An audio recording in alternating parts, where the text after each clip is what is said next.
Bonjour à tous, je m'appelle Lucia et je vais vous raconter l'aventure qui a changé ma vie pour toujours. Écoutez bien jusqu'au bout, car ce que j'ai découvert dans les rues de Paris n'est pas ce que vous imaginez. Le train est arrivé à la gare du Nord sous une pluie fine et grise. J'avais ma petite valise rouge et un plan de la ville dans ma main droite. La gare était immense et le bruit des annonces résonnait partout. Je me sentais un peu perdue, mais mon cœur était rempli d'une joie immense. Les gens marchaient très vite dans les couloirs du métro bondé. Je cherchais mon hôtel près de la Seine avec beaucoup de curiosité. Les couloirs sentaient le métal et le parfum des passants pressés. Chaque station de métro racontait une histoire différente avec ses affiches colorées. Le quartier était magnifique avec ses vieux immeubles en pierre blanche. Je sentais l'odeur du pain frais qui sortait de la boulangerie voisine. Les balcons en fer forgé décoraient les façades avec beaucoup d'élégance. Les petites rues pavées brillaient sous l'eau de la pluie légère. Ma chambre était petite, mais elle avait une vue directe sur la tour Eiffel. Le soir, les lumières brillaient comme des diamants dans le ciel noir. Je restais de longues minutes à la fenêtre pour admirer ce spectacle. La ville semblait vibrer d'une énergie magique et très mystérieuse. Je ne pouvais pas dormir car j'étais trop excitée par ce voyage. Je regardais les voitures passer en bas dans la rue silencieuse. Les reflets des phares dansaient sur les murs blancs de ma chambre. Je pensais déjà à toutes les aventures que j'allais vivre demain. Le lendemain matin, le soleil brillait enfin sur les toits de Paris. J'ai mangé un croissant délicieux avec un café chaud en terrasse. Le goût du beurre frais était un pur bonheur pour mes papilles. Le vent matinal caressait mon visage et faisait bouger mes cheveux bruns. Les serveurs portaient des tabliers blancs et parlaient très vite entre eux. J'observais les passants qui semblaient tous très élégants et pressés. Certains lisaient le journal tandis que d'autres discutaient avec passion. Je me sentais enfin comme une véritable habitante de la capitale. J'ai décidé de marcher vers le musée du Louvre pour voir les tableaux. La pyramide de verre était impressionnante sous la lumière du matin. L'architecture mélangeait parfaitement le passé ancien et le futur moderne. Je prenais mon temps pour admirer chaque détail de cette place royale. Il y avait beaucoup de touristes qui prenaient des photos devant les statues.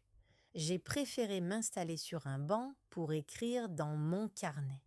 Je dessinais les visages des gens qui passaient devant moi. Le calme du jardin des Tuileries m'offrait un moment de paix. Soudain, j'ai remarqué un vieil homme qui me regardait de loin. Il portait un chapeau noir et semblait chercher quelqu'un dans la foule.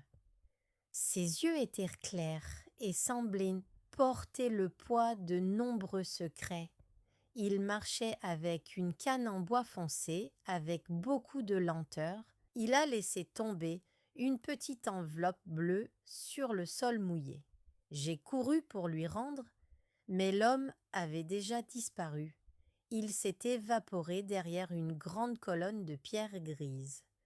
J'étais surprise car il marchait pourtant très lentement quelques secondes avant.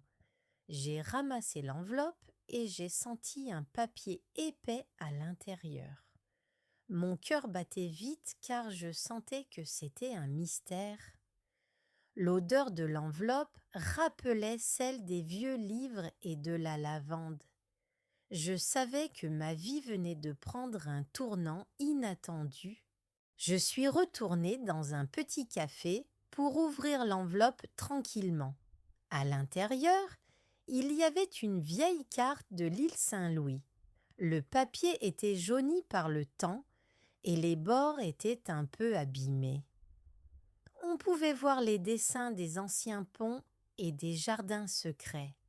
Une croix rouge était dessinée sur une petite rue étroite et sombre. Il y avait aussi un message écrit en lettres d'or anciennes.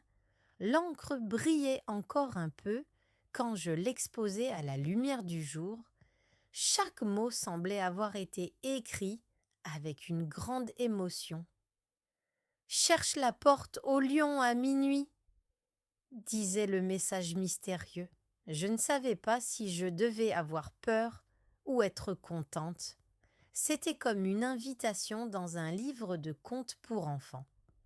Ma curiosité était plus forte que ma crainte du noir. La journée est passée lentement car je pensais tout le temps à la carte. J'ai visité Notre-Dame, mais mon esprit était ailleurs, loin d'ici. Les vitraux de la cathédrale jetaient des couleurs rouges et bleues sur le sol. Je ne voyais que la croix rouge sur ma carte secrète. Le ciel est devenu orange puis violet quand le soleil s'est couché. Les lumières de la ville commençaient à s'allumer une par une. Paris devenait encore plus belle avec ses reflets dorés sur la rivière. Je me préparais mentalement pour mon rendez-vous de la nuit. J'ai marché vers l'île Saint-Louis en traversant le pont de bois. Le vent soufflait doucement et l'eau de la Seine était très noire. Les bateaux-mouches passaient sous le pont avec leurs gros projecteurs blancs. Je me sentais seule au milieu de cette immensité nocturne. Les rues de l'île étaient vides et les fenêtres étaient toutes fermées.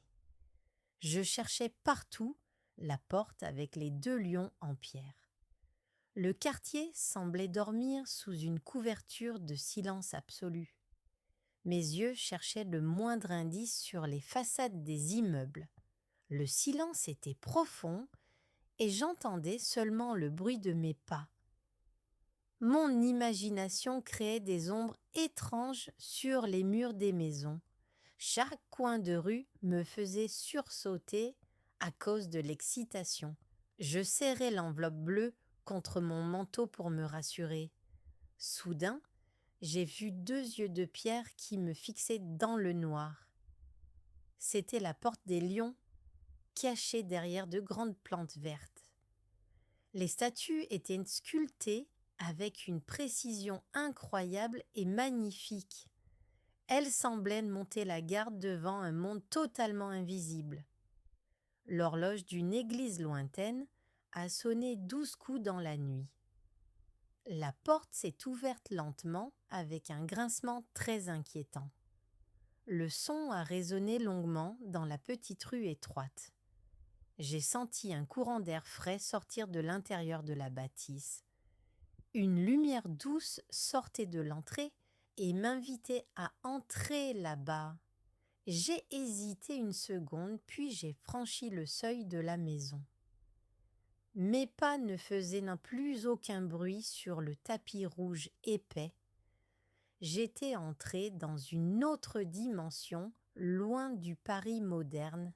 L'intérieur de la maison sentait la vieille cire et le papier ancien. Un grand escalier en bois montait vers les étages supérieurs sombres. Des portraits de famille étaient accrochés sur les murs sombres. Les visages semblaient me suivre du regard avec une étrange bienveillance. J'ai monté les marches doucement pour ne pas faire de bruit. Au dernier étage, il y avait une porte ouverte sur un grenier. La poussière flottait dans les rayons de la lune qui traversèrent le toit. C'était un endroit magique où le temps semblait s'être arrêté. Le grenier était rempli d'objets bizarres et de vieux chapeaux poussiéreux. Il y avait des miroirs brisés qui reflétaient la lumière de la lune. Des instruments de musique cassés gisaient dans les coins de la pièce. Je marchais avec précaution au milieu de tous ces souvenirs oubliés. Au milieu de la pièce, j'ai vu une grande malle en cuir marron. Elle n'était pas fermée à clé, et semblait m'attendre depuis longtemps. Les coins de la malle étaient renforcés avec du métal doré. Je pouvais lire les initiales LB gravées sur le couvercle. J'ai ouvert la malle et j'ai trouvé des centaines de lettres d'amour. Elles étaient adressées à une femme qui s'appelait aussi Lucia comme moi. Les enveloppes étaient attachées ensemble avec des rubans de soie rose. Je tremblais en touchant ces papiers chargés de tant d'émotions. J'ai lu une lettre qui parlait d'un trésor caché sous la ville. L'auteur de la lettre disait que le trésor était protégé par l'amitié. Les mots étaient pleins de tendresse et de promesses éternelles. Je comprenais que ce trésor n'était pas seulement de l'argent. Soudain, j'ai entendu un bruit de pas derrière les piles de livres. C'était le vieil homme au chapeau noir que j'avais vu au Louvre. Il ne portait plus son chapeau et ses cheveux étaient tout blancs. Il me regardait avec un sourire triste mais très chaleureux. Il ne semblait pas méchant, mais il avait des larmes dans ses yeux. Il m'a expliqué que cette maison appartenait à ma grand-mère autrefois. Ma grand-mère était partie d'ici il y a très longtemps pour vivre ailleurs. Elle avait laissé tous ses secrets dans ce grenier pour moi. Je ne savais pas que ma famille venait de Paris il y a longtemps. L'homme était le gardien des secrets de ma famille depuis des années. Il m'a raconté les bals et les fêtes qui avaient lieu ici. J'écoutais son récit comme si je regardais un vieux film en noir et blanc. Il m'a donné une petite clé en argent qui brillait beaucoup. Cette clé ouvrait un coffre caché sous les planches du vieux grenier. La clé était froide au toucher, mais elle réchauffait mon cœur. J'ai cherché l'emplacement indiqué par le vieil homme sur le sol. J'ai utilisé la clé et j'ai découvert des bijoux et des photos. Les photos montraient des gens heureux devant la tour Eiffel autrefois. Il y avait des colliers de perles et des bagues très anciennes.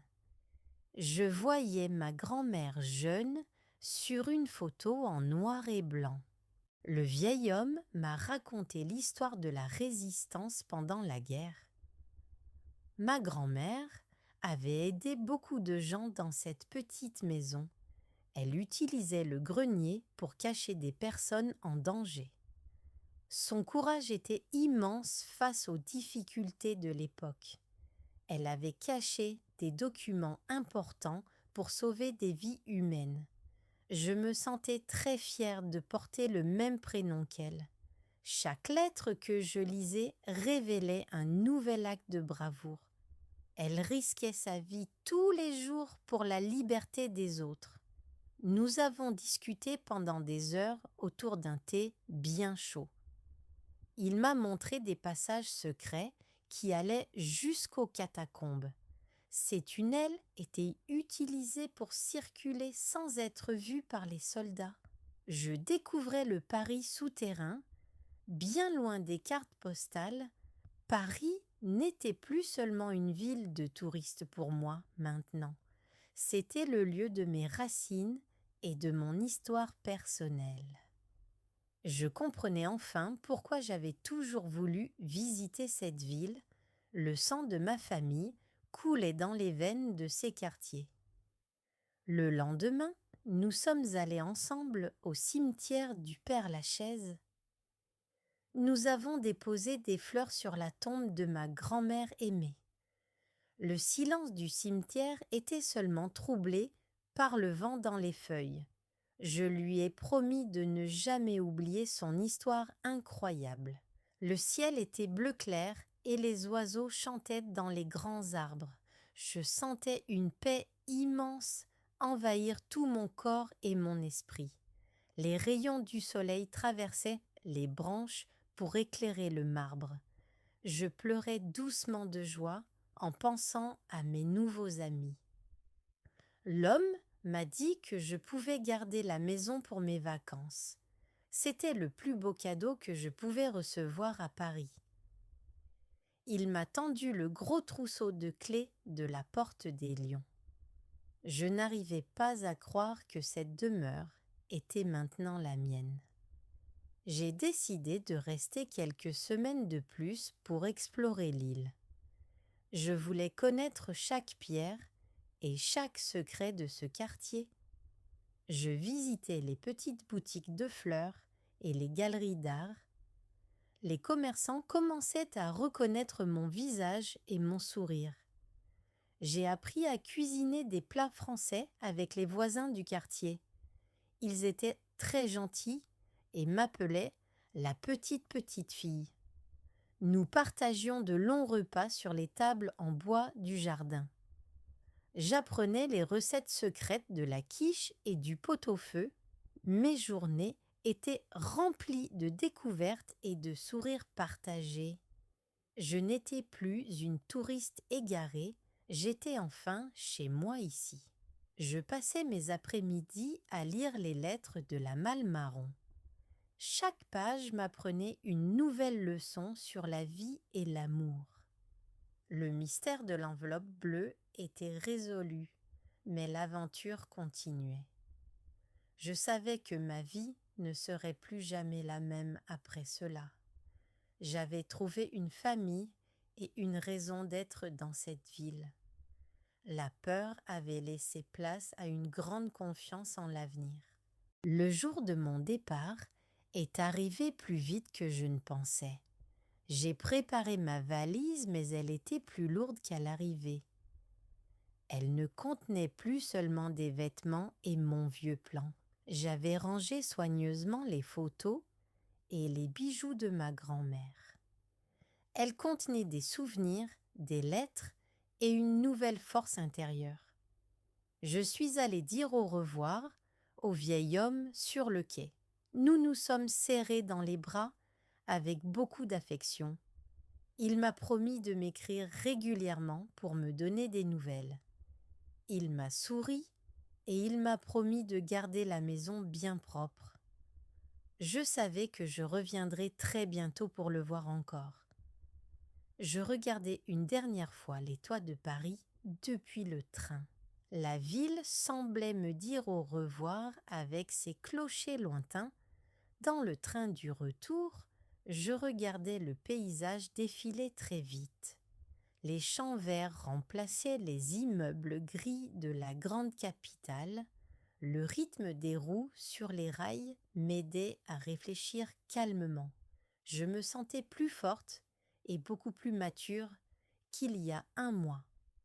Je fermais les yeux et je revoyais la porte aux 2 lions de pierre. Je touchais la petite clé en argent dans ma poche de manteau. Elle était mon porte-bonheur et le lien avec mon passé retrouvé. Je savais que la porte des lions m'attendrait toujours avec patience. Paris restera toujours dans mon cœur comme une ville de lumière magique. Elle m'a rendu mon identité et m'a offert un futur plein d'espoir. Chaque monument que j'avais visité avait maintenant un sens profond. Je n'étais plus une simple observatrice, j'étais une partie de Paris.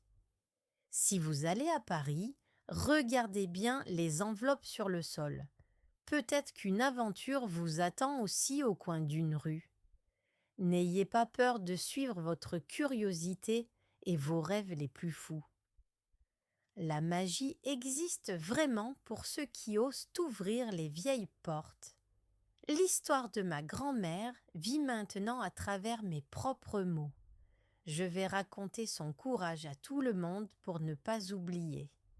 Je vais écrire un livre pour partager ce secret avec le monde entier. Son sacrifice mérite d'être connu par toutes les générations futures. Le voyage est fini pour aujourd'hui, mais le rêve continue pour moi. Je suis Lucia et j'ai trouvé mon trésor sur l'île Saint-Louis. Ma vie est maintenant une succession de lumières et de belles rencontres. Je suis prête à vivre de nouvelles histoires dans ma ville préférée. Merci de m'avoir écouté jusqu'au bout de cette longue et belle histoire. J'espère que vous aimerez Paris autant que je l'aime maintenant. Adieu. Que vos voyages soient aussi beaux et mystérieux que mon séjour parisien. Je vous souhaite de trouver votre propre porte au lion. Au revoir.